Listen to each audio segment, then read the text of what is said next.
तो दोस्तों ये खबर बहुत ही ज्यादा सेंसिटिव है, इसलिए कुछ भी कहने से पहले एक बार मुझे ध्यान से सुन लीजिएगा। तो दोस्तों आपको याद ही होगा कि जून और नवंबर के महीने में भारत के खिलाफ एक रिपोर्ट आई थी और ये रिपोर्ट पेश करी थी गाम्बिया ने। गाम्बिया एक अफ्रीका का देश है। उस समय उन्होंने ये कहा था कि हमारे यहाँ पर करीबन 82 बच्चों को गंभीर किडनी की बीमारियां हो गई हैं और इन 82 में से 70 की तो जान भी चली गई है। साथ ही उन्होंने WHO को यह भी कहा था कि जो 70 बच्चों की जान गई है इनका मेन कारण है भारत की कंपनी द्वारा बनाया गया एक कफ सिरप, जिसमें जो केमिकल इस्तेमाल किए गए हैं वो स्टैंडर्ड क्वालिटी के नहीं है। साथ ही इसमें एक टॉक्सिक केमिकल पाया गया है जो है डाईइथाइलिन। ये खबर सुनकर भारत बहुत परेशान हुआ, लेकिन भारत ने तुरंत इस पर एक्शन लेना शुरू कर दिया। जिस भारत की प्राइवेट कंपनी ने वो कफ सिरप तैयार किए थे उनके सैंपल भरे गए, उनकी जांच शुरू कर दी गई और फिर राज्यसभा में भारत सरकार ने ये बताया हमने इस कंपनी के कफ सिरप की बहुत ही गहन इन्वेस्टिगेशन करी है,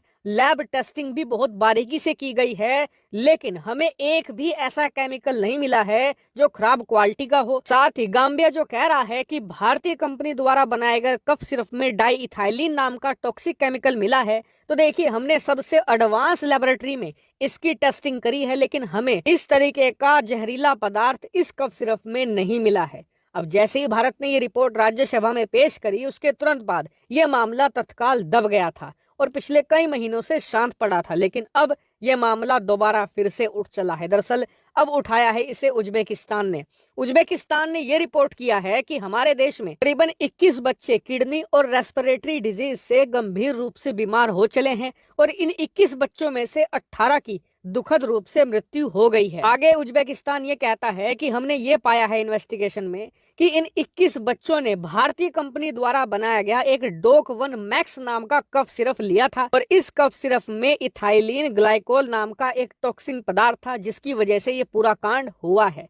वहीं बात करें, कुछ रिपोर्ट ये भी बता रही हैं कि इस कफ सिरप में पैरासीटामोल मौजूद था और जो बच्चों के माँ बाप थे उन्होंने बिना डॉक्टर के परामर्श के इस कफ सिरप को अपने बच्चों को दिया।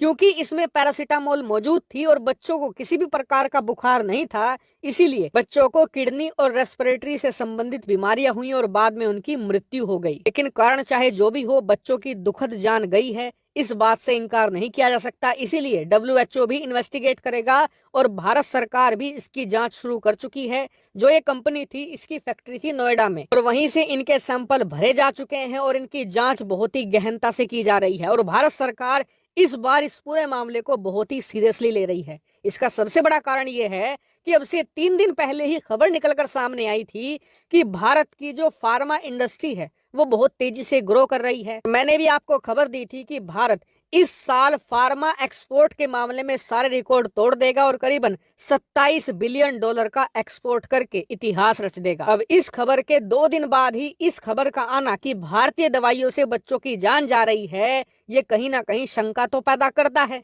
इसीलिए भारत सरकार इस मामले की गहनता से जांच करेगी कि वाकई में ही क्या भारतीय दवाइयों में दिक्कत है या फिर कुछ देश मिलकर या कुछ विदेशी फार्मेसी कंपनी मिलकर भारत की फार्मा मार्केट को गिराने की कोशिश तो नहीं कर रहे।